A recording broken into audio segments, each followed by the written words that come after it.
ماشاءاللہ آپ کا بہت بڑا کام ہے. حق تعالیٰ سے دعا ہے کہ اللہ تعالیٰ مزید آپ کو آپ کے ذریعے سے عالم اسلام کو ان فتنوں سے بچائے اور ہم سب کو ان فتنوں سے بچائے. سر جی یہ مختلف فتنے ہیں. بات بظاہر تو ایسے کرتے ہیں کہ عام آدمی کو یہ لگتا ہے کہ سچ دین یہ بیان کر رہا ہے، کیونکہ ان کے انداز گفتگو کچھ ایسا ہوتا ہے. وہ کچھ قرآن پاک کے آیتیں بتاتے ہیں، احادیث مبارکہ سے دلائل پیش کرتے ہیں. تو ان دلائل کو ایک عالم تو سمجھ سکتا ہے کہ یہ کس طرح کے ضعیف حدیث ہے یا کوئی اور معاملہ ہے، لیکن ایک عام بندہ ہے وہ سوشل میڈیا پر دیکھتا ہے. تو ان کے لیے بچنے کا ایسا کیا طریقہ کار ہے، وہ کس طرح ان سے بچ سکتے ہیں ان فتنوں سے، کیونکہ فتنے بہت زیادہ پھیل چکے ہیں. جی اس حوالے سے سب سے پہلے میں یہ گزارش کروں گا کہ اگر ہم نے دین سیکھنا ہے، دین سمجھنا ہے، تو ہم سوشل میڈیا سے یا یوٹیوب سے یا گوگل سے ہم دین نہ سمجھیں، بلکہ ہمارے حلقے میں جو ہمارے معتمد اور مستند علماء دین ہیں، تو ہم اپنے سوالات اور ہمارے جو اپنے کوئی بھی ذہن میں دین کے حوالے سے سمجھنے کی کوشش کرتے ہیں، تو اپنا سوال اپنے حلقے کے مستند علماء کرام کے سامنے پیش کریں. ایک سے نہ ہو دوسرے کے پاس جائے، ان سے پوچھے، اگلے عالم، بڑے سے بڑے عالم دین کے پاس ہم اپنا مسئلہ حل کرنے کی کوشش کریں.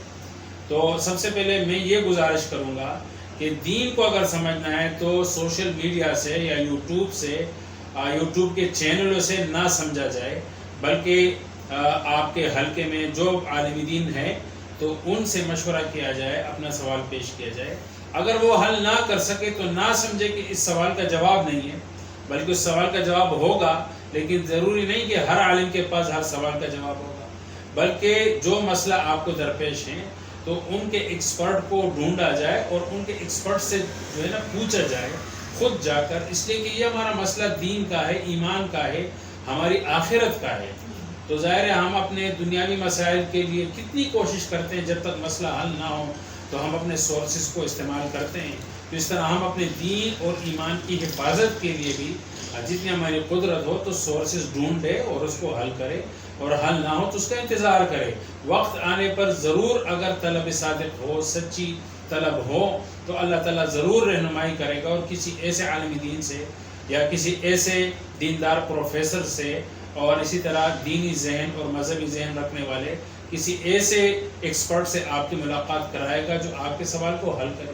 ہمیں خود بہت سارے مسائل اور بہت سارے سوالات آتے ہیں ہمارے، یعنی اپنے لیے کھڑے ہو جاتے ہیں.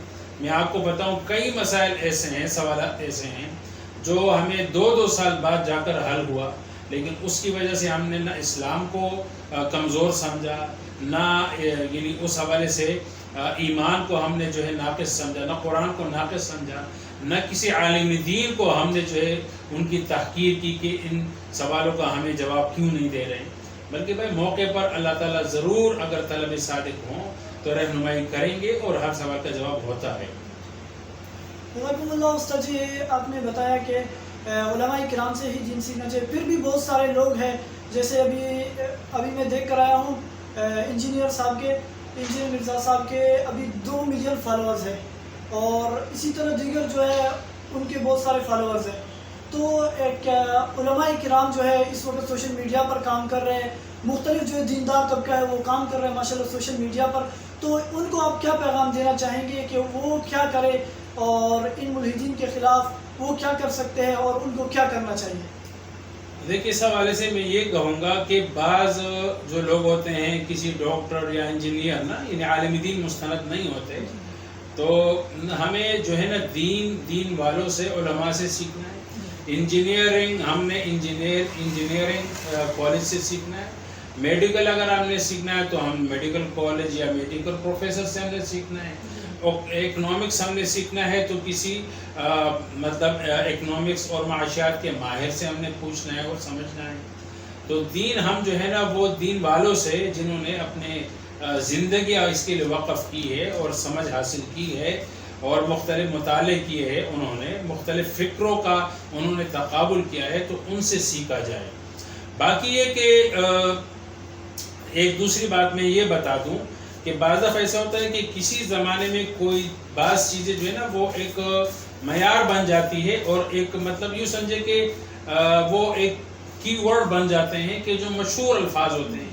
آج کل کے کی ورڈ جو اگر آپ نے پاپولر ہونا ہے تو پاپولریٹی کے لیے آپ کو چاہیے کہ آپ لوگوں کو یہ کہو کہ بھائی فرقہ فرقہ فرقہ، یہ بھی فرقہ پرست، وہ بھی فرقہ پرست، یہ بھی غلط، وہ بھی غلط، اور میں آپ کو فرقوں سے نکال رہا ہوں.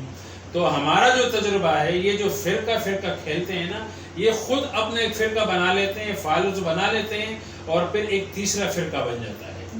تو جتنا کہ آپ کو اگر کوئی فرقہ فرقہ کی تسبیح پڑھا رہے ہیں نا کہ بھائی یہ فرقہ غلط، یہ بھی غلط، اہل حدیث بھی غلط، اور دیوبندی بھی غلط، اور بریلوی بھی غلط، شیعہ بھی غلط، فلاں بھی غلط، اور میں صحیح ہوں. حالانکہ آپ سوچیں کہ بھائی کسی بھی مکتبہ فکر میں کتنے بڑے بڑے علماء ہیں، پائے کے علماء ہیں. بریلوی علماء میں پائے کے علماء موجود ہیں، محققین موجود ہیں. اہل حدیث علماء میں پائے کے علماء موجود ہیں جو قرآن و سنت پر گہری نظر رکھتے ہیں. علماء دیوبند میں پائے کے علماء موجود ہیں جو قرآن و سنت پر یعنی عبور رکھتے ہیں، اور مطلب ہے کہ ان کا ایک مطالعہ ہے اور ایک نام ہے ان کا، مطلب ان کو مہارت حاصل ہے. اب کیسے میں ان تمام علماء کرام کو غلط سمجھوں اور میں صرف اردو کتابچے پڑھ کے یہ کہوں کہ بھائی یہ سب غلط ہے؟ ٹھیک ہے، ان کا آپس میں فہم کا اختلاف ہے، اور ظاہر ہے ایک آدمی کی تحقیق جس طرف جائے گی تو وہ وہی لوگوں کو بتائے گا کہ بھائی یہ تحقیق کی بات ہے، یہ مجھے نتیجہ ملا ہے نا، وہی بتائے گا. اب ایک نے ایک اپنا نتیجہ نکالا اپنے فہم کے لحاظ سے، دوسرے اپنے فہم سے نے دوسرا نتیجہ نکالا، تیسرے نے اپنے فہم سے تیسرا نتیجہ نکالا. یہ اسلام کی یعنی ایک وسعت ہے، یہ ایک اختلاف آراء کا اسلام کی طرف سے گنجائش دینا، یہ اسلام کی خوبصورتی ہے. جب فہم مختلف ہوگا تو نتیجہ مختلف ہوگا. تو کیسے ایک آدمی اتنے بڑے بڑے علماء کرام کی یعنی زندگی لگا کر ان کا جو ایک مکتب فکر یا ایک فکر بنی ہے، ایک عام آدمی انجینئر ہو چاہے ڈاکٹر ہو، ٹھیک ہے آپ کے پاس دنیاوی کوئی ڈگری ہوگی، لیکن اس بات کی ڈگری تو آپ کے پاس نہیں ہے نا، اس بات کی اتھارٹی تو آپ کے پاس نہیں ہے کہ آپ ان مکتب فکر کے بڑے بڑے علماء کو غلط کو، یہ بھی غلط، وہ بھی غلط، یہ بھی غلط، اور میں صحیح. بھائی یہ اتھارٹی آپ کے پاس کہاں سے آئی؟ اللہ نے دی، رسول نے دی. تو اس بات کو سمجھنا چاہیے. اور جو کی ورڈ استعمال ہوتے ہیں، جو نفسیاتی حرب استعمال ہوتے ہیں، تو اس کو سمجھنا چاہیے کہ ہمارے نفسیات سے کیسے کھیلا جا رہا ہے. تو چونکہ ملک جو ہے وہ فرقوں کی وجہ سے یعنی فرقوں کے نام سے ایک جل رہا تھا، اور اس میں خون خرابے بھی ہوئے تھے، شہد گردیاں بھی ہوئی ہے، اور آپریشن بھی ہوئے ہیں. تو اب ایک فرقہ جو ہے نا ایک ایسی چیز بن گیا جو نفرت کی علامت بن گئی. تو اس علامت کو وہ لوگ استعمال کرتے کہ لوگوں نے میں اس کو فرقہ پرست کہوں گا تو اہل حدیث کو فرقہ کہوں، اور دیوبندی کو فرقہ کہوں، اور بریلوی کو فرقہ کہوں گا، تو فرقہ کا ٹپا لگا کر لوگ اس سے نفرت ہی کریں گے اور مجھے ہی سچ سمجھیں گے. پھر میں چاہے جو بھی کہوں تو وہی سچ ہوگا. تو یہ ایک نفسیاتی کھیل کھیلا جاتا ہے جو اس طرح کے لوگوں کے پاس ہوتا ہے. تو ہماری عوام کو سمجھنا ہے کہ بھائی ہم اپنے حلقے کے علماء کے ساتھ جڑے رہیں اور طلب صادق سچی نیت کے ساتھ ان سے دین سیکھیں. باقی آخرت میں اللہ تعالیٰ کس کی محنت کو قبول کرتا ہے اور کس کو کس درجے میں رکھتا ہے وہ پھر اللہ تعالیٰ غنی ذات ہے. انشاءاللہ اگر ہم سچی نیت سے اور سچی طلب سے دین کو سمجھے، علماء سے سمجھیں گے تو انشاءاللہ اللہ کے ہاں قبول ہوگا. بڑے درجے میں نہ ہو تو چھوٹے درجے میں قبول ہوگا، راجے کے درجے میں نہ ہو تو مرجو کے درجے میں تو ہوگا، لیکن ہوگا تو صحیح دلیل کی بنیاد پر تو ہوگا نا. کوئی نفسیاتی کھیل کی بنیاد پر آپ اللہ کو کیا دکھائیں گے؟ تو سر جو علماء کرام کے حوالے سے آپ کیا فرمائیں گے؟ جی الحمدللہ ایسا بھی نہیں ہے کہ علماء کرام اس حوالے سے خاموش ہیں.